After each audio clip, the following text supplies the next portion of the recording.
Hello friends, आप सभी का स्वागत है फैक्ट फ्लिकर के इस चैनल पर। भारतीय नौसेना को अब हरी झंडी मिल गई है भारत सरकार के द्वारा, जहां पर अब इनको नए पनडुब्बी परमाणु पनडुब्बियां मिलने वाली हैं और इसमें भारत की सहायता करेगी स्पेन की कंपनी। हम सभी जानते हैं कि सामुद्रिक लिहाज से भारतीय नौसेना सक्षम होना चाहती है और कई प्रोजेक्ट्स को स्ट्रीमलाइन इसमें किया भी गया है, जिसमें सबसे मेन प्रोजेक्ट यह है कि भारतीय नौसेना को नए परमाणु पनडुब्बी सबमरीन्स आपकी दिए जाएं, जिससे कि भारतीय नौसेना Indian Ocean, bay of Bengal और अरबियन सी की तरफ अपनी मजबूती दिखा पाए। अगर हम इन शॉर्ट में टोटल 3 पॉइंट्स को कवर करें तो यहां पर हमको पता चलता है कि 6 submarines will be build under the project 75 India initiative. देखिए, इससे पहले भी 2008 में प्रोजेक्ट 75 चला था और एक बार फिर से प्रोजेक्ट 75 का एक्सटेंशन भारत की सरकार के द्वारा इंडियन नेवी के लिए किया जाएगा। जो नए सबमरीन्स भारत के लिए अब डेवलप की जाएंगी उसको जर्मनी की थिकेंसग्रुप कंपनी के द्वारा बनाया जाएगा और ये भारत की एमडीएल अर्थात मजगांव डॉक शिपबिल्डर्स लिमिटेड के साथ मिलकर इन सबमरीन्स का निर्माण करेंगे। सबमरीन्स 2 टाइप्स की होती हैं, एक कन्वेंशनल और दूसरी स्ट्रैटेजिक। जो स्ट्रैटेजिक रहा करती है वो मेनली न्यूक्लियर सबमरीन्स होती है और इन सबमरीन्स में सबसे लेटेस्ट टेक्नोलॉजी एआईपी, जिसका full form air independent propulsion system होता है, उसको लगाया जाएगा, जिससे कि भारतीय नौसेना की ताकत हमारे समुद्र में काफी बढ़ सकेगी। इसमें भारत सरकार ने कहा है कि जो भी सबमरीन्स भारत में बनेंगी वो 90% इंडिजीनियस कंटेंट के साथ डेवलप की जाएंगी, जिससे कि भारतीय नौसेना मेक इन इंडिया के लक्ष्य को प्राप्त कर सके। आपको याद होगा 2047 तक भारत ने यह लक्ष्य रखा है कि भारतीय नौसेना को हम 100% इंडिजिनाइज्ड यानी कि इसका स्वदेशीकरण कर सके। अब बात करते हैं एआईपी टेक्नोलॉजी की।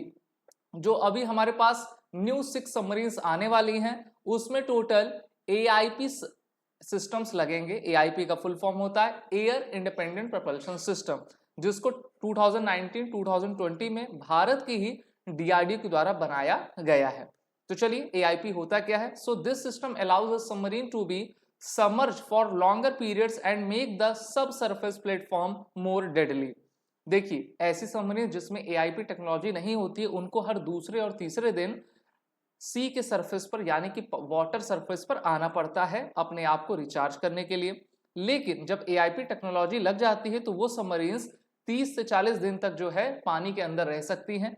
पानी के अंदर रहने से क्या होता है कि किसी भी दुश्मन देश का जो रडार रहता है वो उसको डिटेक्ट नहीं कर पाता, और जब आप किसी दुश्मन के रडार में ही नहीं आ पाओगे तब आप अपने आप को सुरक्षित करोगे। Indian navy approaches government for 2 nuclear attack submarines. आप सभी जानते हो हमारे पास पहले से एक न्यूक्लियर सबमरीन है जिसका नाम है आइनस अरिहंत। इसको 2008 से आपका प्रोग्राम शुरू किया गया था, इसको कंप्लीट कर भी लिया गया है। और दूसरी न्यूक्लियर सबमरीन हमारे पास जो बन रही उसका नाम है आइनस अरिघट। अब नए 2 सबमरीन्स वो भी न्यूक्लियर पावर सबमरीन्स हमारे इंडियन नेवी को दिए जाएंगे और इसका ग्रीन लाइट इस साल के अंत तक भारत सरकार के द्वारा इंडियन नेवी को दे दिया जाएगा। और जहां तक माना जा रहा है कि इनका निर्माण कार्य भी एमडीएल के द्वारा होगा। एमडीएल एक भारत सरकार की defence public sector undertaking company है और इन्होंने अभी तक सभी सबमरीन्स का निर्माण भारतीय नौसेना के लिए किया हुआ है। वैसे तो रशिया यूक्रेन वॉर में रशिया के द्वारा भारत की मदद की जानी थी इस प्रकार के सबमरीन्स को बनाने के लिए। और आप जानते ही होंगे कि आइनस चक्र सबमरीन है जिसको भारत ने रशिया से लीज पर लिया हुआ है और वो भारतीय नौसेना में काम कर रही है। यानी कि हमारे पास अभी एक्टिव टोटल 2 न्यूक्लियर सबमरीन्स हैं, एक आइनस चक्र और एक आइनस अरिहंत। और जो हमारी दूसरी सबमरीन बन रही है उसका नाम आइनस अरिघट है। तो इस कारण से ये कहा गया है कि इंडो पैसिफिक रीजन में भारत अपनी सिक्योरिटी को मजबूत करने के लिए आने वाले 30 सालों के लिए जो है 2 न्यूक्लियर सबमरीन्स को बनाएगा। यहां पर हिंदुस्तान टाइम्स ने रिपोर्ट किया है कि India second nuclear submarine arm submarine that is the SSBN Inus Arihat will be commissioned shortly with the first SSBN Inus Arihant already patrolling the deep waters of the Indo-Pacific। और इसी के साथ Inus Aridaman भी आएगा और जल्द ही इसको आपका कमीशन किया जाएगा। तो वैसे तो जितनी भी न्यूक्लियर सबमरीन्स की टेक्नोलॉजी है या फिर भारत में जो सबमरीन्स बनी हैं इस प्रकार की, उसमें रशिया का सबसे बड़ा योगदान रहा है। लेकिन रशिया यूक्रेन वॉर लगातार लंबा चलता आ रहा है और इसके वजह से जो भारत को S-400 डिफेंस सिस्टम मिलना है तो 5 में से 3 ही हमको मिल पाए हैं, 2 अभी 2026 तक मिलेंगे। तो इस कारण से भारत तो अभी इसको पाइपलाइन पर रखा हुआ है। भारत सरकार जैसे ही इस साल के अंत तक इसको हरी झंडी देगी तो भारतीय नौसेना इस रिक्वेस्ट प्रपोजल को आगे बढ़ाएगी। लेकिन अभी जो है हम जर्मनी की कंपनी के साथ जो है हमने करार किया है कि हमको आने वाले 6 सबमरीन्स मिल जाएं जो कि मेनली कन्वेंशनल बेस्ड रहेंगे।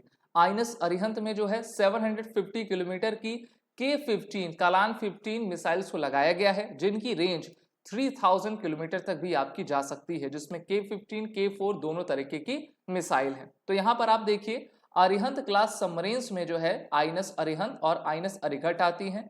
इसी के साथ जो तीसरी सबमरीन आएगी उसका नाम आइनस अरिदमान रखा जाएगा।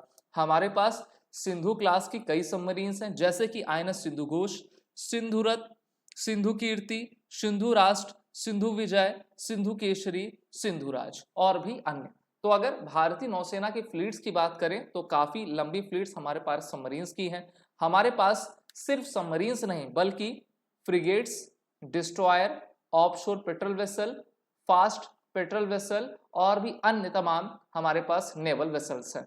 लेकिन सबसे बड़ी चुनौती भारत को अगर कोई देता है पानी में यानी कि मैरीटाइम सिक्योरिटी में तो वो चाइना है। और चाइना अभी अपना जो सबसे बड़ा बढ़त है वो साउथ चाइना सी की तरफ लगाया हुआ है, क्योंकि इन्होंने ये सो कॉल्ड जो आप देख पा रहे हो 9 डैश लाइन को खींचा हुआ है और ये चाहते हैं कि पूरे 9 डैश लाइन का इलाका उनके पास हो सके।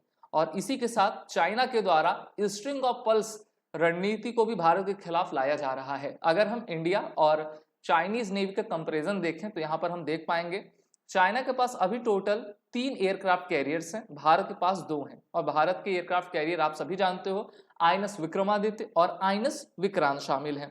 वहीं पर लार्ज सरफेस कॉम्बेटेंट्स की बात करें जिसमें क्रूजर डिस्ट्रॉयर्स रहा करते हैं तो चाइना काफी आगे है, उनके पास 36 है, भारत के पास सिर्फ 10 है। स्मॉल सरफेस में फ्रिगेट्स और कॉर्वेटीज आती हैं, चाइना के पास 105 है, भारत के पास 32 है।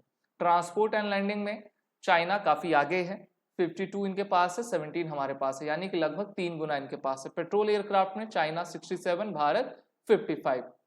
टोटल एसेट्स देख लें तो 320 और भारत के पास 132। चाइना के पास सबमरीन्स की संख्या 58 है, भारत के पास 16 के करीब है। तो भारत इनको 16 से 18 जल्द ही करने वाला है।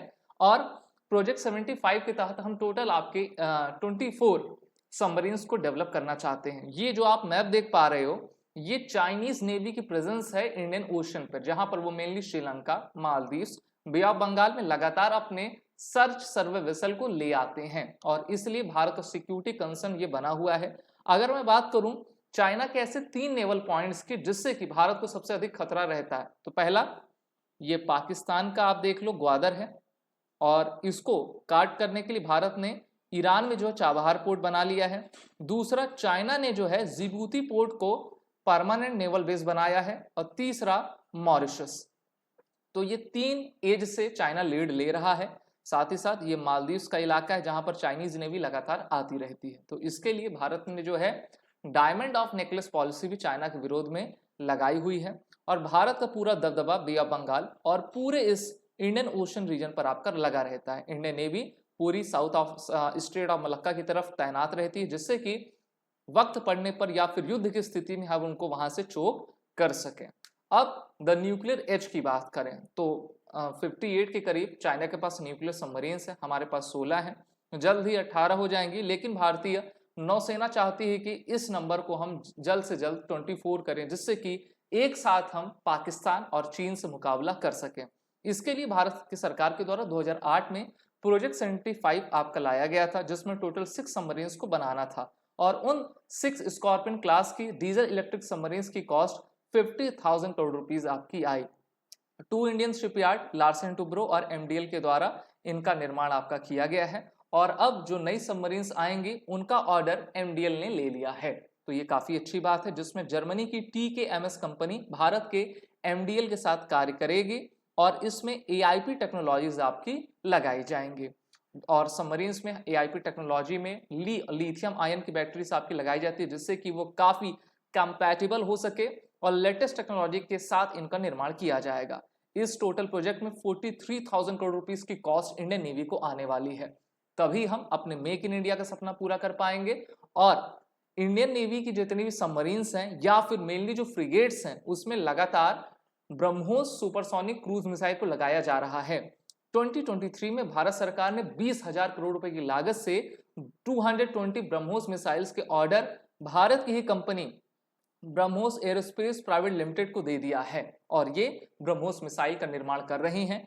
इंडियन नेवी और इंडियन कोस्ट गार्ड ने इंडियन एयरफोर्स की तर्ज पर ही C295 हॉक एयरक्राफ्ट को लेने का फैसला किया है, जिससे कि हम मैरीटाइम सिक्योरिटी में अपनी सर्वेलेंस कैपेबिलिटी को बूस्टअप कर पाए, जिसमें भारत की कंपनी टाटा और स्पेन की कंपनी एयरबस इसमें आपकी साथ दे रही है। तो देखिए भारत भी अब अपने सबमरीन्स के मेकिंग के प्रोग्राम को लगातार आगे बढ़ाता जा रहा है और हम चाहेंगे जल्द से जल्द भारत के पास टोटल 24 सबमरीन्स आ सके, जिससे कि शम नौ वरुणा के इस ध्येय वाक्य के साथ इंडियन नेवी आगे बढ़ जाए और अपने पड़ोसी पाकिस्तान और एक तरफ चाइना को हम मुंह तोड़ जवाब दे सकें। अगर आपको ये विश्लेषण अच्छा लगा हो तो इस वीडियो को लाइक शेयर जरूर करें और चैनल का नाम हमारे फ्लैग फ्लिकर है, इसको ज्यादा से ज्यादा आप सभी सब्सक्राइब जरूर करते जाएं।